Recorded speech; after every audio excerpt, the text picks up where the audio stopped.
You know, there are some days in life that just feel ordinary at first, the kind you don't expect to remember.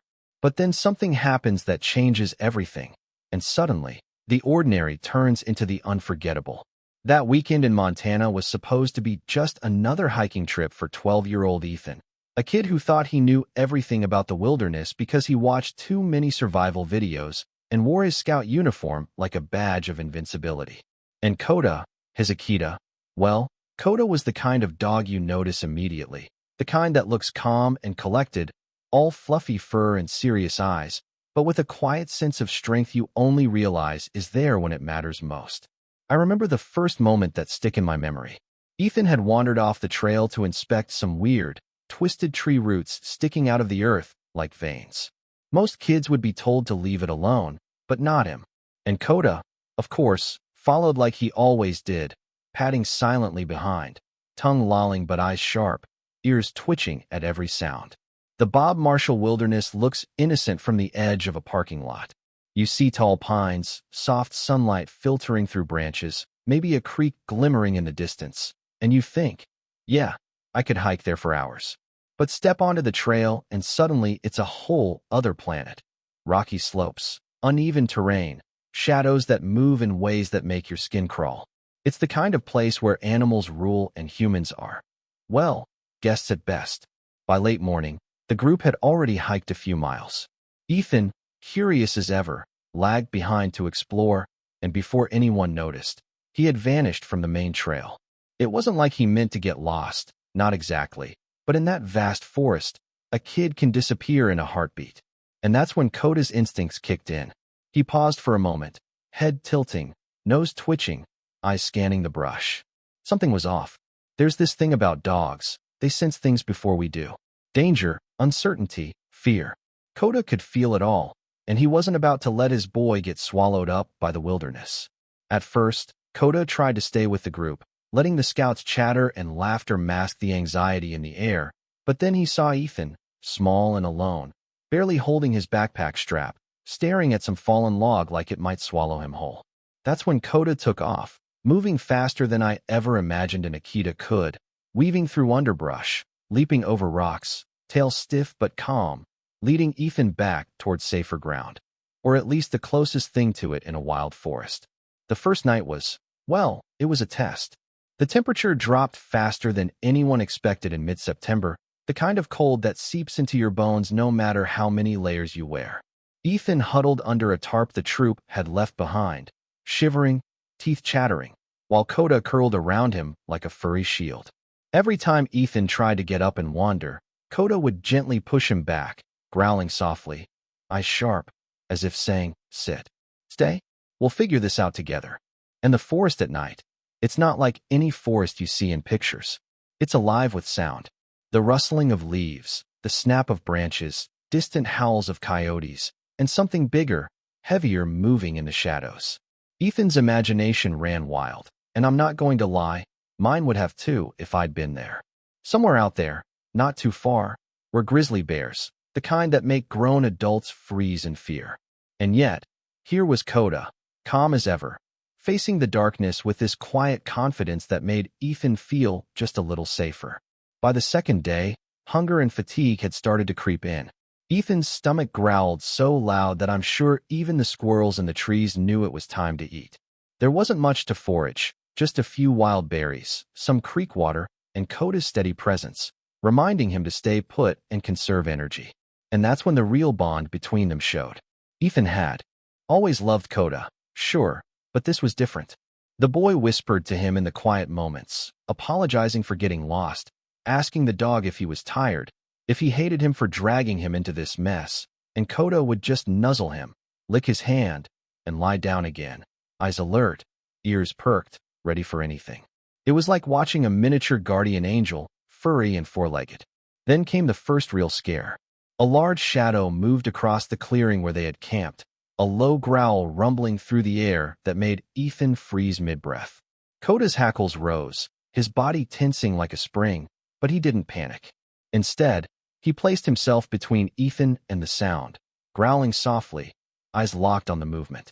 Ethan wanted to scream, wanted to run, but he trusted Coda instinctively. The shadows shifted closer, too close to ignore, and then Kota stepped forward, chest out, tail high, teeth bared not aggressively, but in warning.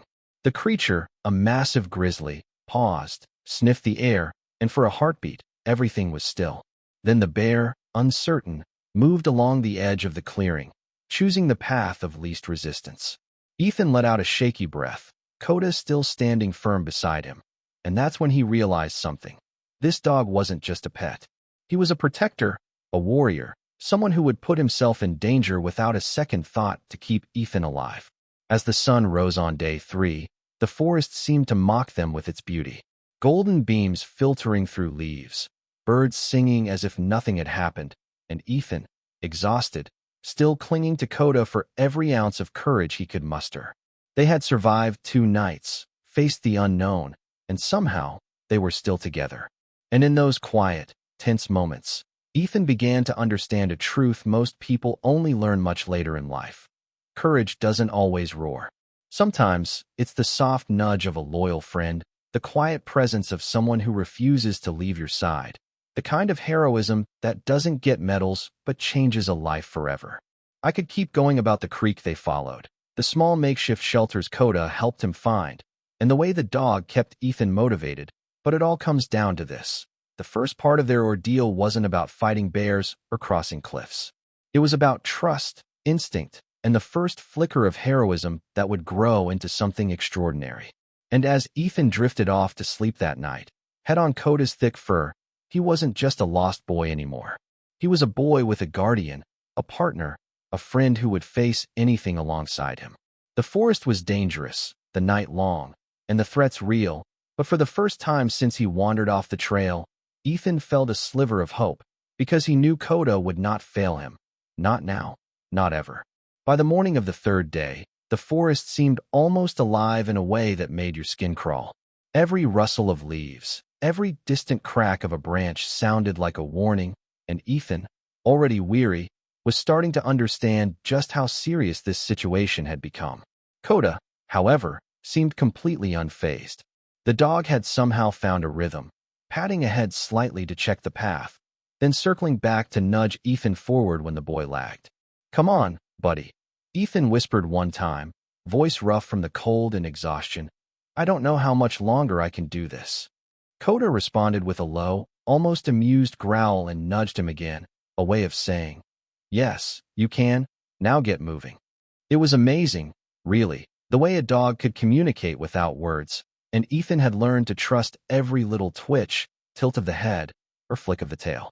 That day, the forest was quiet but deceptive, hiding dangers that no kid, or most adults, could anticipate. They had to cross a small creek, the water icy and swift. Ethan slipped once, nearly toppling into the current, and Kota lunged, grabbing the strap of his backpack with his teeth and pulling him back onto firmer ground. The kid let out a gasp, part panic, part relief, and Kota just gave a satisfied shake, like he'd handled it flawlessly, as if to remind Ethan, "I've got this." It was during a short break on a rocky incline that Ethan first saw it. Massive paw prints in the mud, fresh, unmistakable, and terrifying. Grizzly prints, enormous, each one the size of Ethan's hand and darker than anything he had ever imagined. His stomach flipped, and he froze, heart hammering in his chest. Kota stiffened instantly, ears up, hackles raised. The dog didn't bark yet, but his entire posture screamed warning. Ethan could feel the weight of the danger before he even saw the bear, and for a moment, he panicked, wanting to run, wanting to get back to the trail, but Kota stood firm. Slowly, Ethan realized that the dog wasn't just alert. He was strategizing, positioning himself between the boy and the direction the tracks led. For the next few hours, they moved cautiously, Kota scouting the area with his nose to the ground and eyes scanning. Ethan following close behind, learning to mimic his movements, learning to move silently through the forest. They had to cross a narrow ridge, the kind where one misstep meant a tumble down into rocky terrain.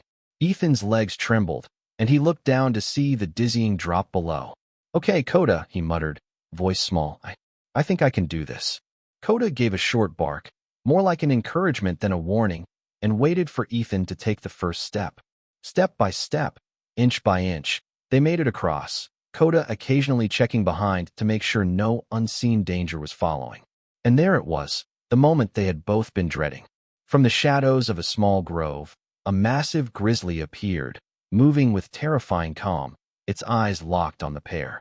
Ethan froze, terror paralyzing him, but Kota stepped forward, chest puffed out, teeth bared, not in mindless aggression, but in a calculated, protective stance. Ethan whispered, "Kota, no," but the dog ignored him. He wasn't about to let Ethan face this alone. The bear growled, low and menacing, and for a heartbeat, nothing happened. Then, as the grizzly charged, Kota lunged sideways, barking, snapping, doing everything he could to distract the bear. Ethan ducked behind a fallen tree, heart racing, watching his dog's bravery unfold in front of him. Kota moved like a living shield, darting in unpredictable angles, buying time, keeping the bear from Ethan. It was chaotic, terrifying, yet somehow mesmerizing. Every movement was precise, almost like he'd been trained for this his whole life, but it was instinct and loyalty that guided him. The grizzly swiped once, hitting Kota, and the boy's stomach lurched. But Kota shook it off, growled even louder, and pressed on, never taking his eyes off Ethan. Eventually, the bear, frustrated and perhaps surprised by the dog's courage, retreated into the trees, leaving both Kota and Ethan shaken but alive. Ethan ran to his dog, hugging him so tight he could barely breathe, whispering, "You're my hero, Kota. My hero." The dog licked his face, as if to say, "I told you, I've got this." That night, they found a small, sheltered hollow beneath an old pine, enough to protect them from the wind and rain that had started. Ethan tried to eat a few remaining berries, but his appetite was gone. Kota curled around him, a furry fortress, keeping the boy warm and safe. And as Ethan drifted into a fitful sleep, he realized the bond between them had transformed. Kota wasn't just a pet anymore. He was a lifeline, a guardian, and a friend who would put himself in harm's way without hesitation. The fourth day brought a new set of challenges. The creek they had followed had risen overnight, turning into a fast, churning current. Ethan looked at it and groaned. "There's no way I can cross that," he said. Kota, of course, thought otherwise. He carefully tested the waters, found a series of rocks that could serve as stepping stones, and barked at Ethan, urging him to trust him. Inch by inch, with Kota guiding each step and nudging him when he faltered, Ethan made it across without falling in. It was exhausting, terrifying, and yet exhilarating. The kind of moment where you realize just how capable you can be when you're not alone. Later that morning, they stumbled into a small clearing, and Ethan spotted a glint of color in the distance. A group of scouts searching the trail, shouting his name. His heart leapt, and he ran, tripping over roots but refusing to stop.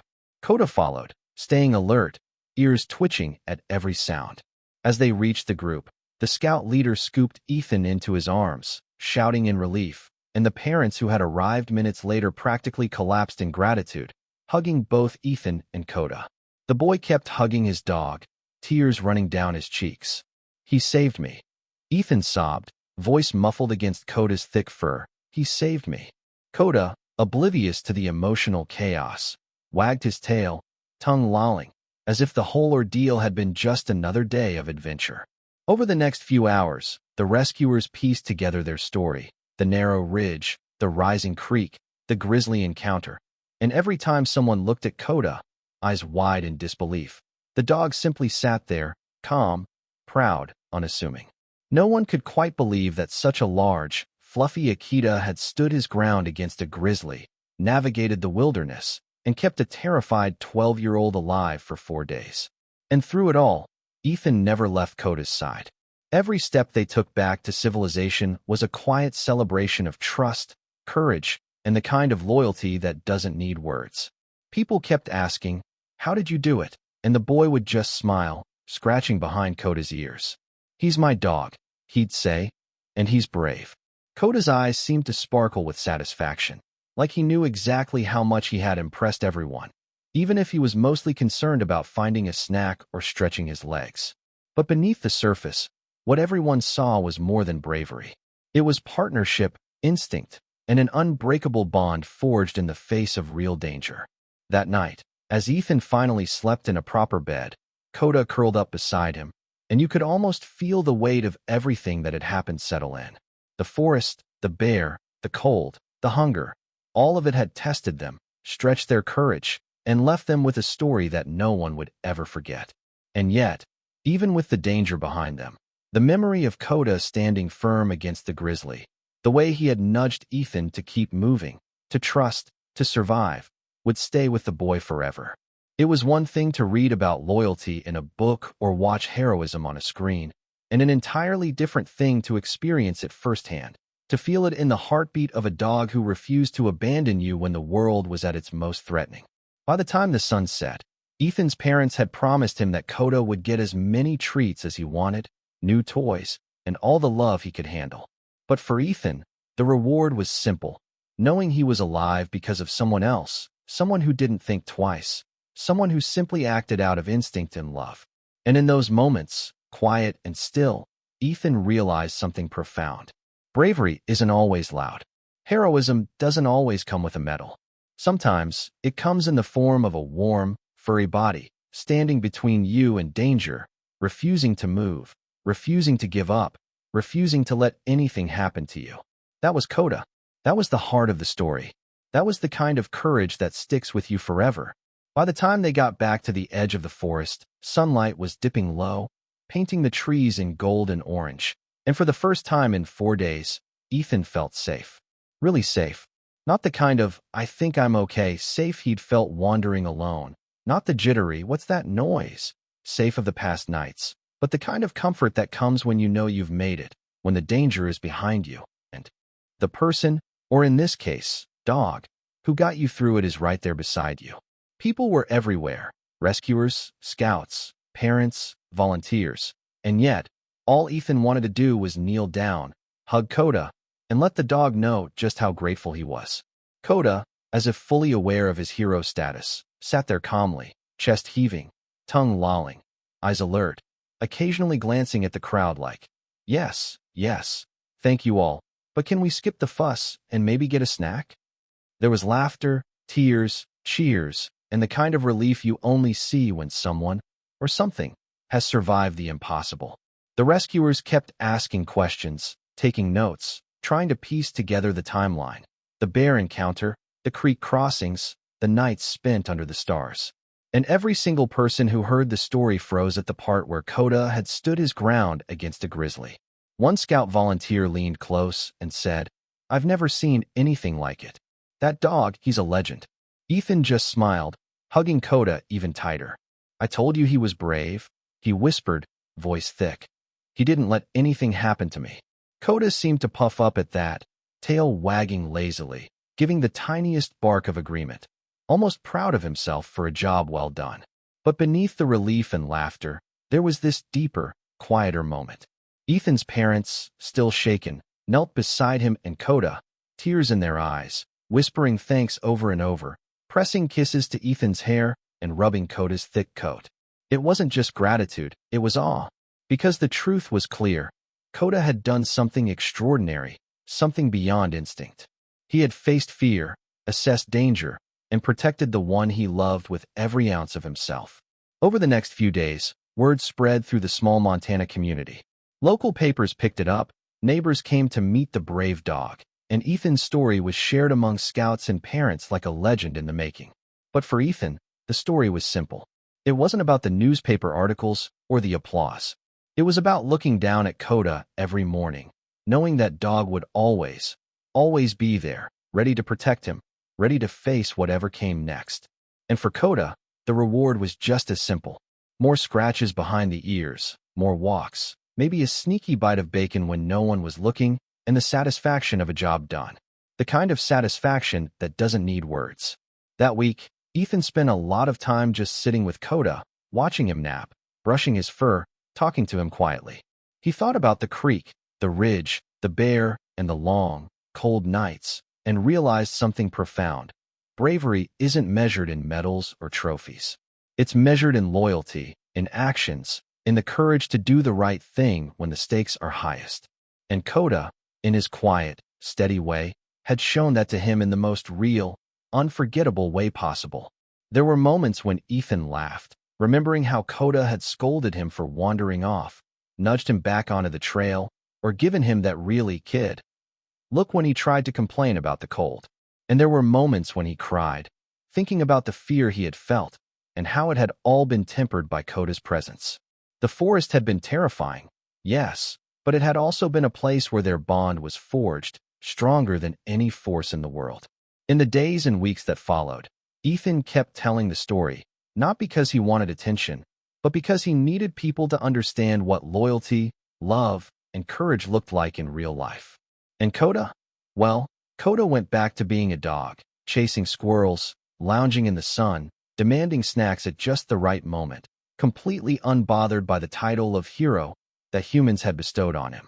But in Ethan's eyes, Koda wasn't just a pet anymore. He was family. He was a protector. He was the kind of friend who would stand between you and danger, no questions asked, heart and soul committed to keeping you alive. There's a lesson in that, I think, about trust, about friendship, about how courage doesn't always roar. Sometimes it's quiet. Sometimes it's a soft nudge, a warm presence, a heartbeat beside you in the dark. And sometimes it's a massive Akita standing tall against the impossible, refusing to back down until the person he loves is safe. People have asked Ethan, over and over, what he would have done without Koda. And he always answers the same way. I don't know. I really don't. He saved me. He saved me more times than I can count. And in that answer, there's everything you need to know about bravery, loyalty, and love. It's not about being the strongest. It's about being there, fully present, fully committed, willing to risk everything for someone else. That's heroism, plain and simple. And it's a kind of heroism you don't always get to see. Most of us read about it in books or watch it in movies, but rarely do we witness it in such a raw, real way. Ethan and Koda did. And that's why, even now, months later, when Ethan walks through the backyard and sees Koda lounging in the sun, he still remembers the forest, the bear, the creek, the cold, the nights of fear, and the small moments of courage that kept them alive.